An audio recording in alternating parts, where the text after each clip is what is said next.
Oh yeah, this is what I needed. Hi there, and welcome to not just this video, but my YouTube channel.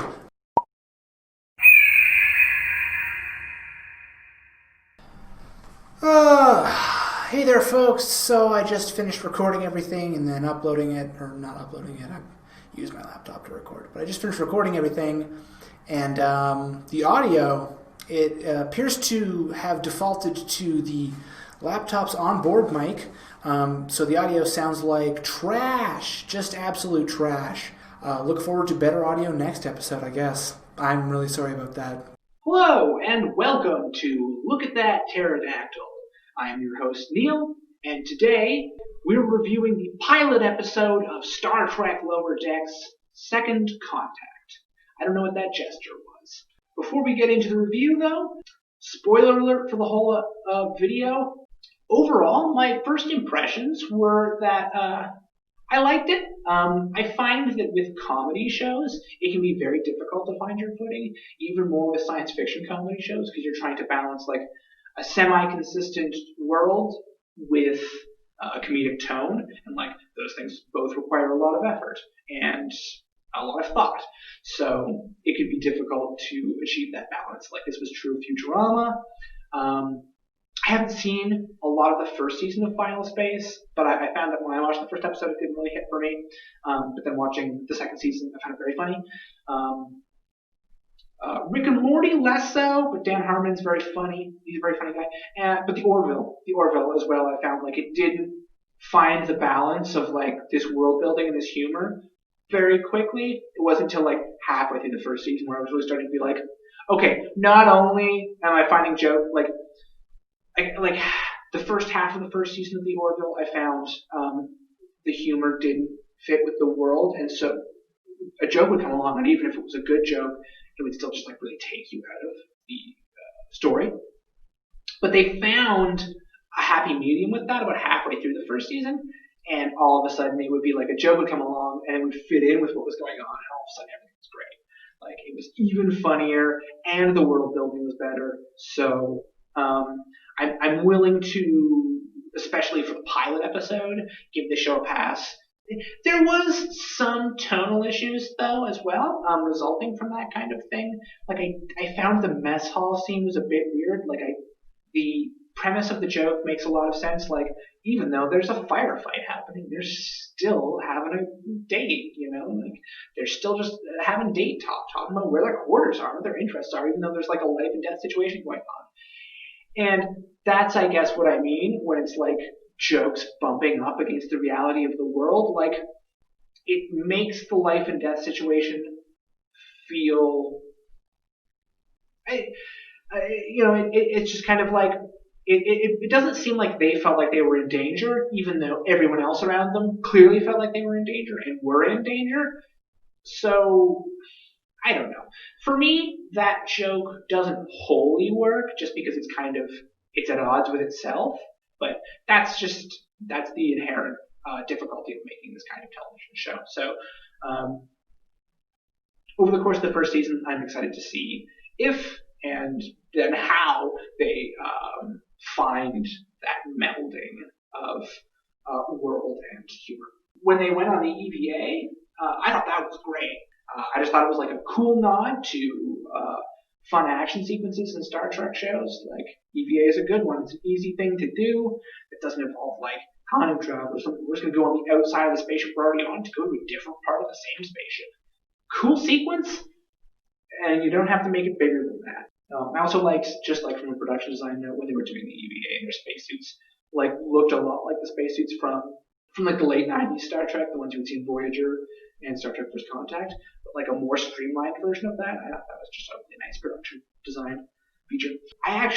My whole thing, I guess, at the end of the day, with the sort of like the B plot of this episode, which was the viral outbreak up on the ship, was that it was a cool like action plot line, and I love the EVA and all those, and their like firefight in the mess hall, but all those things felt really fast.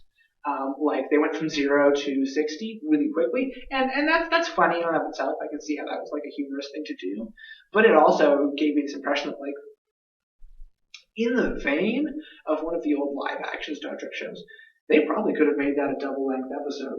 Because it's animated and only a half an hour runtime, that means your double length pilot episode is only going to be 47 minutes. Maybe they could have, maybe they couldn't have. I thought that story was pretty good, and they probably could have made it that long if they had wanted to. It was cool to just see Starfleet people doing like regular Starfleet stuff. We didn't get like any of that in Picard because Picard's not about Starfleet. It's about one individual. But in Discovery, I feel like we don't ever get to see them just like doing routine stuff. It's always like everything's always just like crazy intense in Discovery. They're always saving the universe. There's never like, wow, we're just like surveying this planet because like that's our job. So honestly, and this is such a nerdy thing to say, I'm really excited to see just like Starfleet people doing Starfleet stuff again. It's nice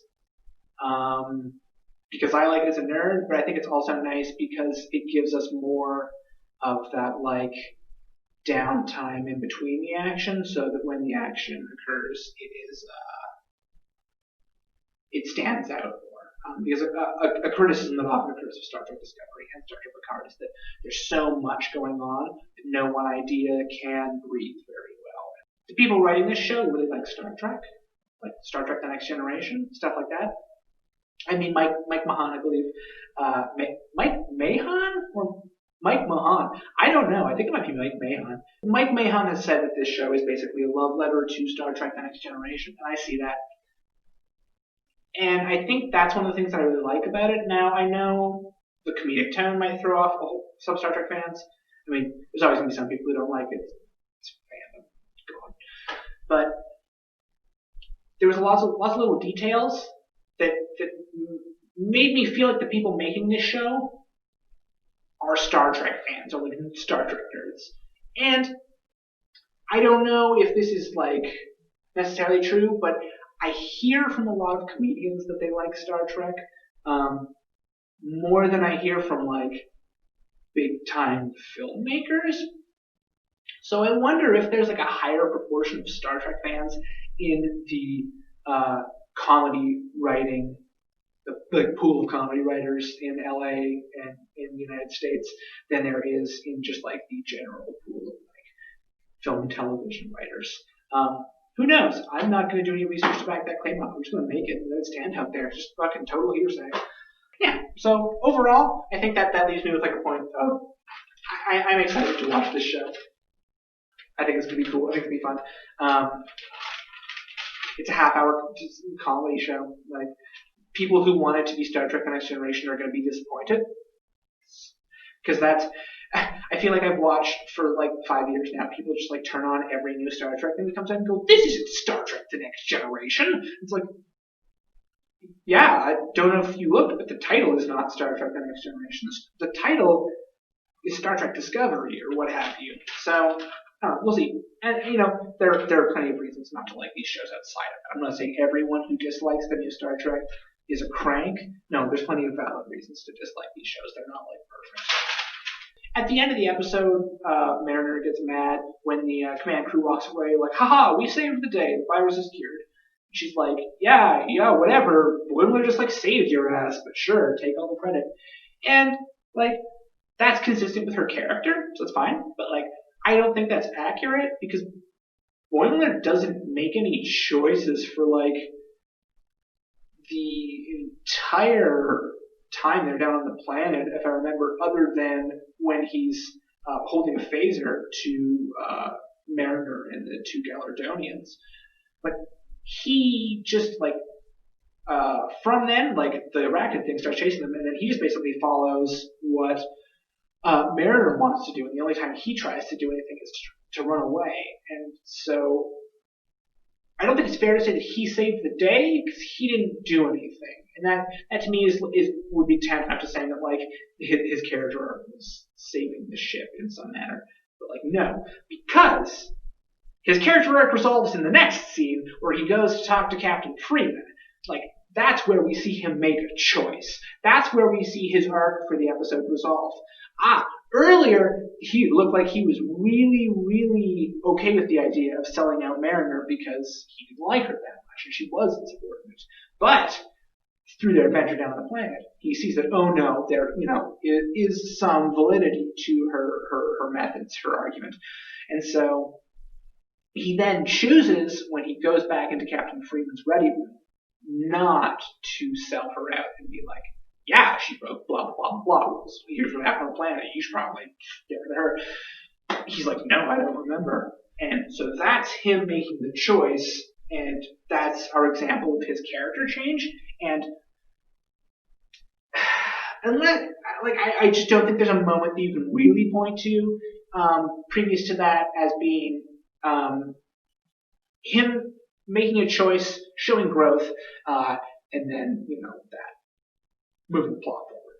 Commander Ransom should be demoted to lieutenant junior grade, if not kicked out of Starfleet wholesale. He almost resulted in the wholesale destruction of a starship, or at least the death of the entire crew. It was pure luck that they were not all killed. And, you cannot tell me. I don't think there is a written rule that you can find, because there's not a book of Starfleet regulations out there. But you can't tell me that there's not a rule where a foreign alien life form has bitten you and potentially injected you with some sort of venom or something. Even if it wasn't a virus, it could have been venomous or poisonous or any of these other things. Who knows? Parasitic, maybe that was his way of laying an egg. You gotta know better than that, man. You're a first officer. He's been in Starfleet for years, one assumes. But I will say, though, this being the pilot episode again, like I said, tone and world building sometimes bumping on each other early in this kind of show. Maybe we will find a more rounded understanding of who Commander Ransom is over the course of this show. But right now, I'm no way, this guy's a problem. This guy's a problem that's going to get people killed. So maybe he will be the antagonist of the show. Who knows? Interested to find that out so far. Don't like him, though. I think they described him as a meaner version of Riker. He's just meaner. He's stupid. He's incompetent to his position and should be demoted. One thing I think that was really cool, and this is sort of one of the benefits of doing an animated show, is that the crew of the Cerritos is really diverse. Anytime they show people walking down the hallways, there's Andorians and Orions and Klingons and stuff everywhere, because it costs them very little extra to do that. Whatever that is in a live action show, we got to get out the prosthetics and make somebody into this big, huge creature, and that takes a long time. You have to make those prosthetics, you have to design them. It's all very cost intensive. So that's cool. Things like that, I think, are supposed I think Starfleet ships are supposed to look like this in terms of their crew composition.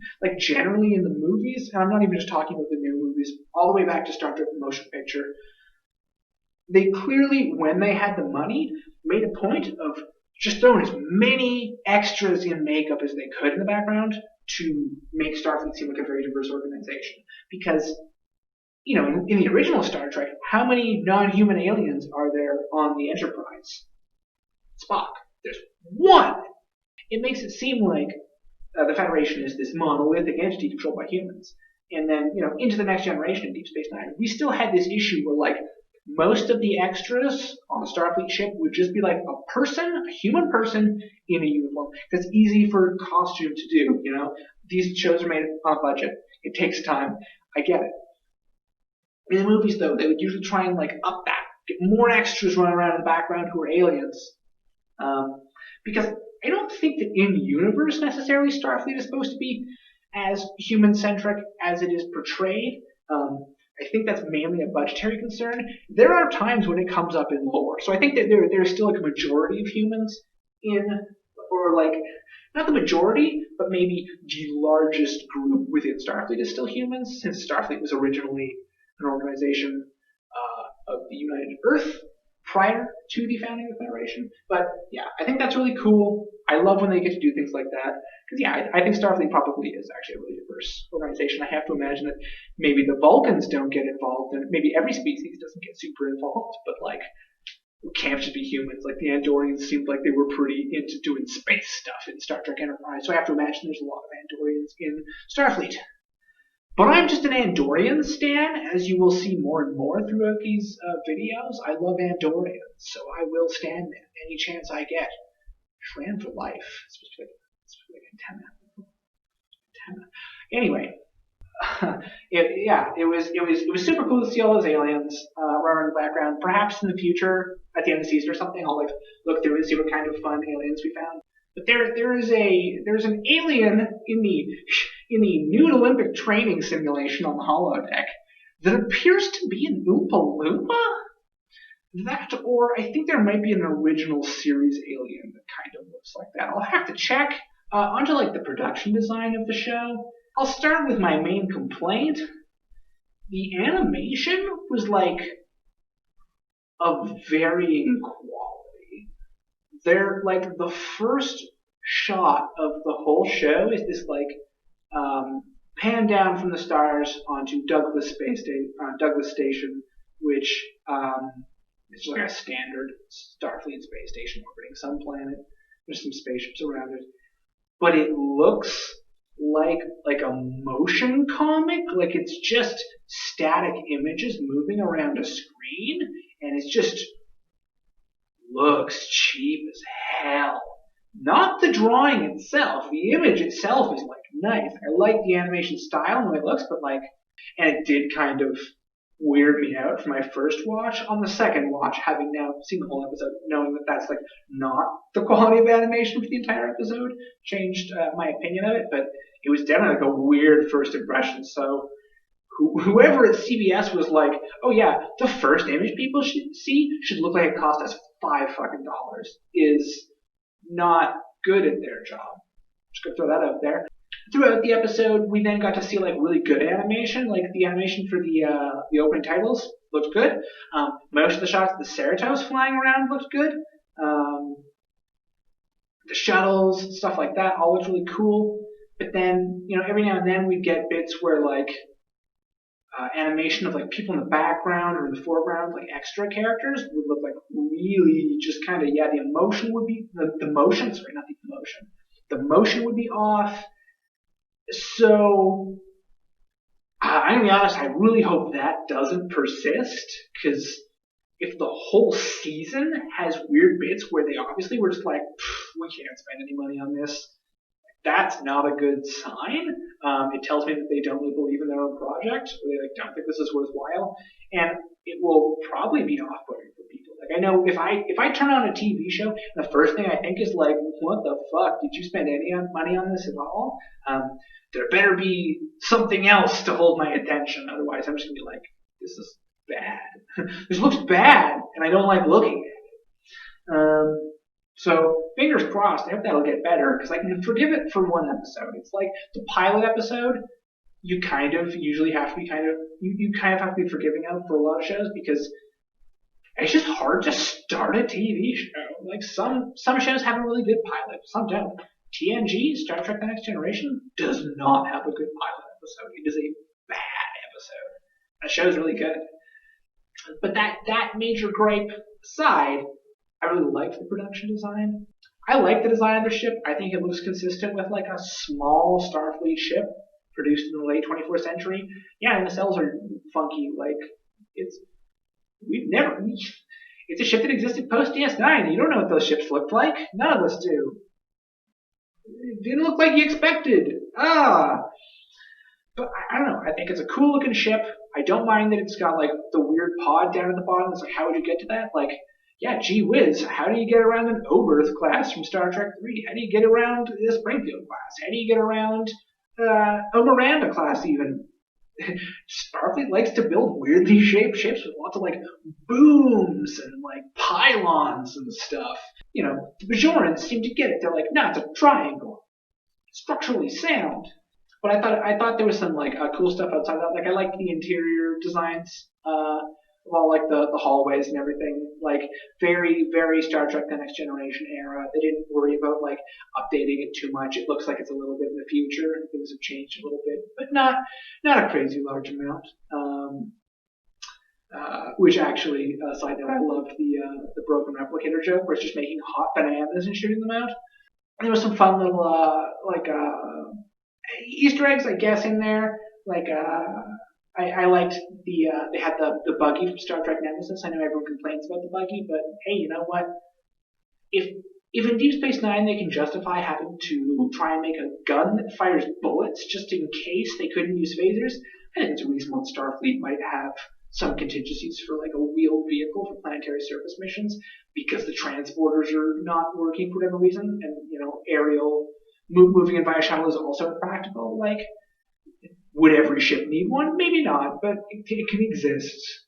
The shuttlecraft also, just to reference shuttlecraft, looks really cool. I think there was a new design of shuttlecraft. I don't think we've seen that before, which was nice. I know Picard got a little bit of flack because the shuttles were the shuttles from Discovery, which I personally think are ugly as hell. I don't like the Discovery shuttles at all. There's a lot of stuff I think that looks cool in that show. The shuttle is decidedly not.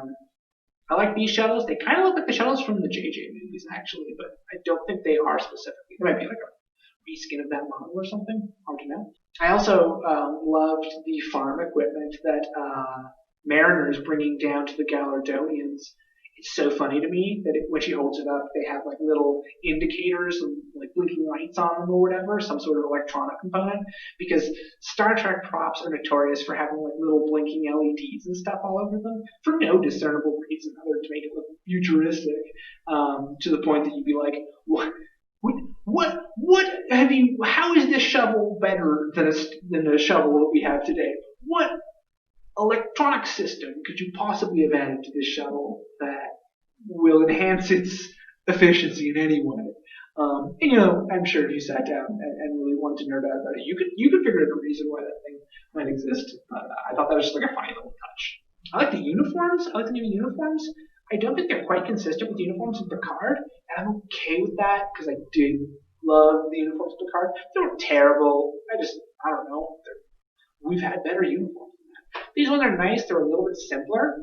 One thing I thought was odd, though, is they had a new badge, and it's just the standard Starfleet chevron, or not chevron, sorry, the standard Starfleet, like, arrowhead, I guess it's called, in silver.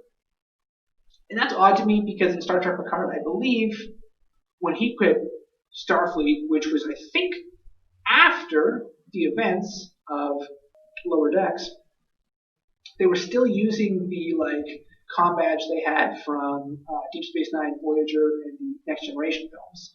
So it's weird that they would have a different badge on the Cerritos and then go back to that.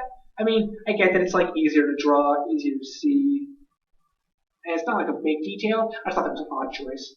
I liked the music. The last big part of the production I want to talk about is like I really liked the music. It was produced by, created by Chris Westlake, which if you were paying close attention in the episode, you may remember that the nurse that Tendi was supposed to be working with, who was infected with the rage virus, was Nurse Westlake, a direct reference to the composer here. I really liked his music. I thought it was very much in keeping with existing Star Trek music. And I've generally liked the music in Picard and Discovery. I haven't had any problems with it, other than like both of them have very bland theme songs, in my opinion. There's a couple of other like cool little like tidbits I just wanted to touch on before I end the review here. Some people were complaining that the blue liquor that Mariner's drinking in the first scene, she says it's Romulan whiskey, not Romulan ale. Because that's what in previous iterations of Star Trek Romulan beverages were called Romulan ale. This blue alcohol that is illegal, just like what she has and is describing in the scene. If that's your complaint, like, why are you watching the show? You must just be hate watching it. You're just looking for every detail to hate. You must be. Like, that's the only way I can conceive of it. Has Star Trek never made that kind of mistake in the past?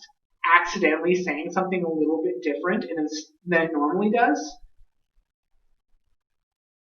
Come on. I also think that, like, the Romulan species as like an interplanetary society, so they can have more than one kind of liquor that's like even the same color, and they would still both be legal, probably under the same trade embargo. So, who cares? Who cares? Silly complaint. I hope there's lots of people watching this video who are like, I've never even heard that. What are you rebutting? Right? I like they had some cool little references to previous Star Trek things. Mariner says she's going to be Boimler's Jadich at the end, his mentor. That's not quite what that means, although, it's a Klingon word, so it probably has tinges of meaning that we wouldn't necessarily anticipate. It's like they're aliens or something. But the term Jadich comes from the Star Trek The Next Generation 3rd season episode, Sins of the Father, and it's sort of like in Trial by Combat, and anyone who's watched Game of Thrones will be at least moderately familiar with Trial by Combat. You can have someone stand in for you and fight for you. Jadich is something similar to that. She didn't really use it correctly there, but then she also goes on in the next sentence to immediately just totally misrepresent the plot of half of the original Star Trek movies and mash them together. So I think she's supposed to be using it wrong. I believe that's intentional. Boimler earlier in the episode when they are touring the ship mentions cetacean ops, and that's a lovely little reference to the fact that apparently the Enterprise D, and I think this is actually mentioned in an episode, I don't think it's just technical manual type of stuff, but there is an area of the Enterprise D called cetacean operations, and is literally where dolphins and whales, who are members of Starfleet, live and work. Yeah, that's right. There are whales and dolphins who are in Starfleet. They are full Federation citizens. And we only ever hear about this a couple of times throughout Star Trek history. But it is implied that there are both aquatic aliens and cetaceans from here on Earth, aquatic mammals, that are serving in Starfleet.